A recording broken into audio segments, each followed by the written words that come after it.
अस्सलाम वालेकुम। अलग की स्क्रीन पर एक और खबर के साथ मुबशरा अलवी और तारिक मतीन। अदालती इस्लाहात से मुतालिक supreme court practice and procedure bill 2023 parliament के बाद सदर से मंजूरी के आईनी मुद्दत गुजरने पर खुद मंजूर होकर कानून बन गया है। दस्तूर पाकिस्तान की ये शिक 75 की।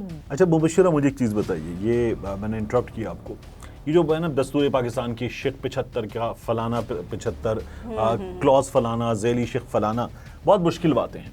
देखिए, आसान कर दे अपने नाजरीन के लिए, एक पार्लियामान ने एक्ट बनाया जी, कानून बनाया, बिल बनाया, और बिल बना के पार्लियामान ने कहा कि जनाब सदर ये लीजिए ये कानून, ये अब आप दस्तखत कीजिए, चिड़िया बिठाइए और ये कानून बन जाएगा, हमने ये बना दिया है। सदर मुमलिकत जो है वो उसका जायजा ले सकते हैं। बिल्कुल। अच्छा, जायजा लेने के बाद सदर मुमलिकत कहें कि जनाब ये बिल ठीक है, साइन कर दिए। एक दो, जनाब ये बिल ठीक नहीं है, इसमें फलां फलां फलां चीज़ें जो हैं वो तब्दीली मांगती हैं, इसको देखिए और देखने के बाद इसको दोबारा भेजिए मेरे पास। पार्लियामेंट देखने का तब्दीली कर ले, पार्लियामेंट का एडा तू होशियार, और ये कहने के बाद पार्लियामेंट का कोई तब्दीली नहीं कर रहे हम लोग। नहीं, एडा तू होशियार दिल में कहते हैं ये लोग, लेकिन हकीकत नहीं कहते होंगे, लेकिन उसका तो क्या कोई तब्दीली नहीं कर रहे, दोबारा भेज दें, ये ऐसे ही ठीक है, हम ही समझते हैं ऐसे ही ठीक है, करें दस्तखत। अब पहली मुद्दत होती है सदर के पास 15 दिन की जी, तो उनमें दस्तखत करें, वरना वापस भेज दें। 15 दिन पूरे हों, पार्लियामेंट के पास वापस जाए, पार्लियामेंट का यार ये बंदा क्या है, ये साइन नहीं कर रहा, हमने कानून बनाया, और पार्लियामेंट का वापस लें, ऐसे ही साइन करें।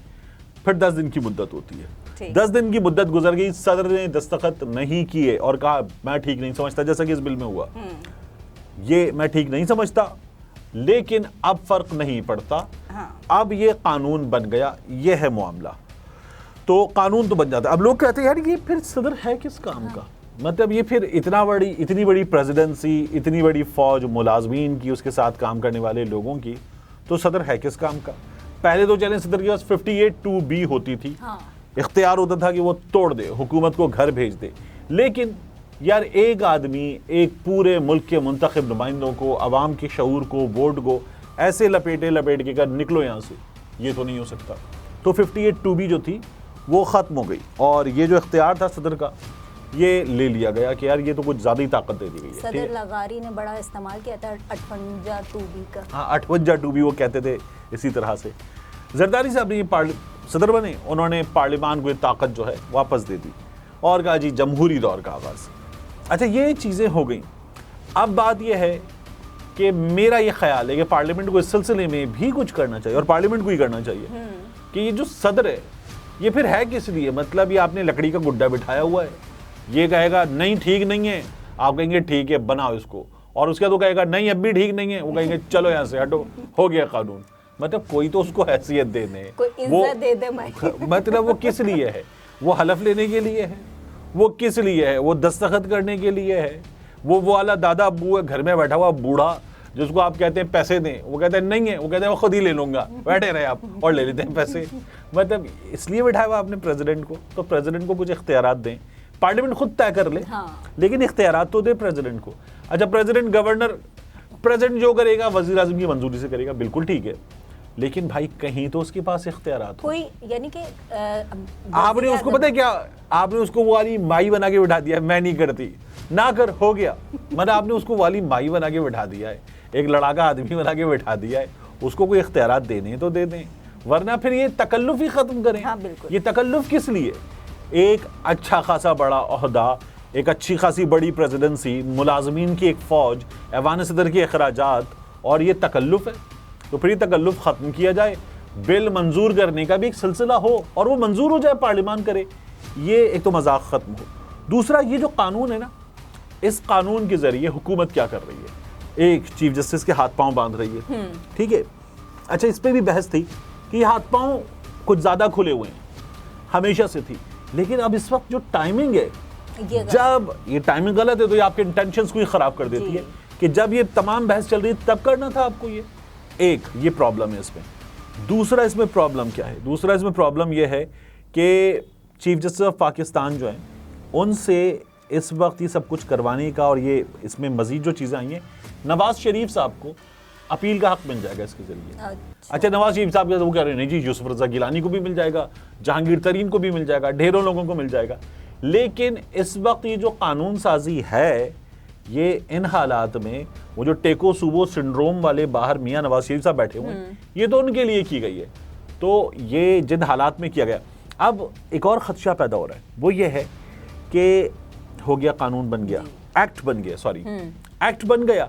अब इस एक्ट के तहत सुप्रीम कोर्ट के रूल्स एंड प्रोसीजर के सिलसिले में कार्रवाई करेगी एक बॉडी। पहले चीफ जस्टिस बनाते थे, मैंने बेंच बना दिया, ये 8 लोग बेंच में आ गए। अब वो बॉडी जो है वो 3 लोगों पर होगी, चीफ जस्टिस और फिर उनके बाद 2 सीनियर मोस्ट जजेस, इस केस में काजी फायजीसा और सरदार तारिक मसूद साहब। ये लोग बेंच बनाने का फैसला करेंगे। जहां 2 लोगों का वोट होगा या 3 का वोट होगा, वहां बेंच बन जाएगा।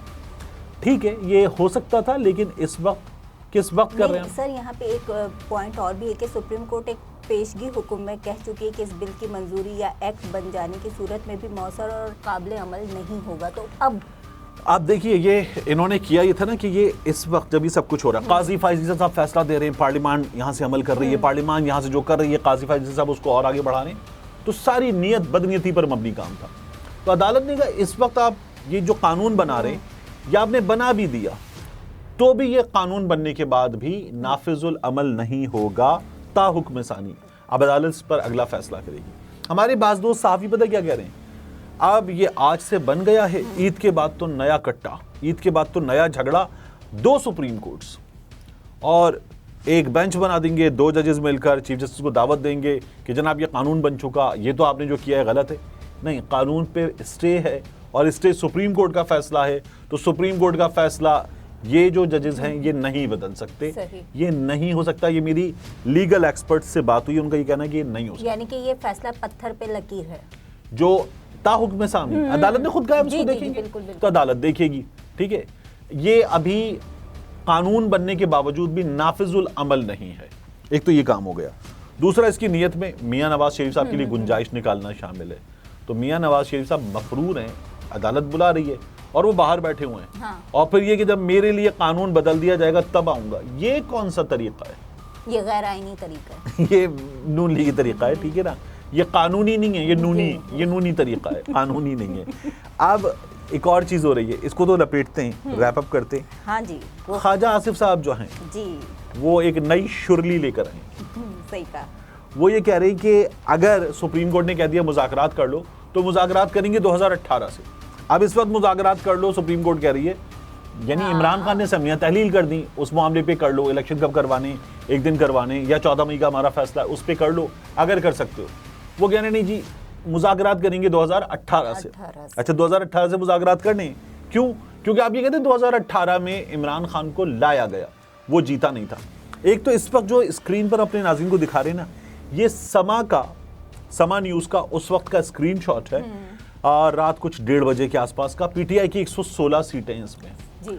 और नून लीग की जो सीटें थी उस वक्त वो थी कोई 40-42 के आसपास। ये अब आप देखिए कि हुआ क्या, जब आरटीएस बैठ गया तो आरटीएस बैठने के बाद नून लीग की सीटें बढ़ गई, पीपल्स पार्टी की सीटें बढ़ गई, तो आरटीएस बिठा के नियाजी को लाया गया। आरटीएस बिठा के तो नियाजी की जो अक्सरियत थी वो कम की गई थी। ख्वाजा आसिफ साहब ने फोन किया था किसको, बाजवा साहब को, कि मैं इलेक्शन हार रहा हूं, और उन्होंने कहा डोंट वरी, सुबह ख्वाजा साहब जीत गए थे।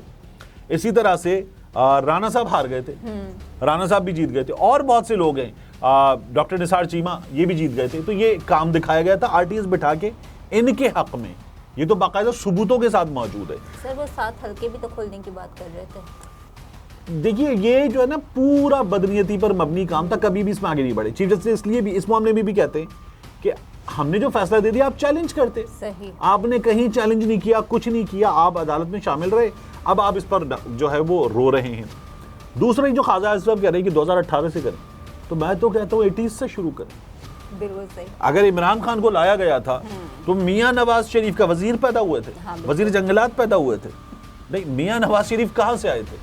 जनरल जिलानी जो है उनके घर में एक रोज उन्होंने दरवाजा खोला और बाहर वजीर जंगलात खड़ा हुआ था। नहीं, वो लेकर आए थे जनरल साहब, एक डिक्टेटर की हुकूमत थी, किसके रूहानी बेटे थे? मियां नवाज शरीफ। हाँ, बिल्कुल, ज़ियाउल हक साहब। तो ज़ियाउल हक साहब के गवर्नर पंजाब जनरल जिलानी मियां नवाज शरीफ को लाए थे। जर्नलों की छतों पर, उनके घरों पे तफरी का इत्तेफाक का सरिया लगाने के बाद वहां से ये काम शुरू हुआ था और रिश्वतों से ये काम शुरू हुआ था। इन लोगों ने किया था ना, तो वहां से शुरू करें। मैं कहता हूँ और आगे आना है, और आगे आ जाएं। फिर उसके बाद जो जुनेजो को धोखा दिया था वहां से शुरू करें, और आगे आ जाएं, उससे आगे आ जाएं। और इस्लामी जमहूरी इत्तेहाद बनाया था ISI ने, इस्लामी जमहूरी इत्तेहाद मोहतरमा बेनज़ीर भुट्टो का रास्ता रोकने के लिए, वहां से शुरू कर लें। और आगे आना है, और आगे आ जाए। मुशर्रफ से डील करके भागे थे ब्रीफ केस लेकर, और कहते हमें जिला वतन कर दिया। आप तो खुद लिख कर देकर गए थे। सही। फिर उसके बाद और आगे आ जाए, आपने मीसाक़े जमहूरियत किया था मोहतरमा बेनज़ीर भुट्टो से, और मोहतरमा बेनज़ीर भुट्टो से मीसाक़े जमहूरियत करने के बाद आप लोगों ने अगला काम क्या किया? मियां नवाज शरीफ साहब काला कोट पहनकर पीपल्स पार्टी की हुकूमत के खिलाफ चले गए थे अदालत। तो आप जब दूसरों को कहते हैं कि तुम आमरीत के परवरदा, आप खुद क्या हैं? आप तो मुसलसल आमरीत की नर्सरी का लगा हुआ पौधा है, जिसको खाद भी वहां से मिलती है, बिल्कुल, पानी भी वहां से मिलता है, और उसके बाद जो है वो आपको हवा भी वहीं की चाहिए। जी सर, यानी कि कहना चाहिए फौजी नर्सरियों से की पैदावार हैं ये लोग, और अब तक फल फूल वहीं से रहे। इस खबर की अगली अपडेट्स के साथ दोबारा हाजिर होंगे।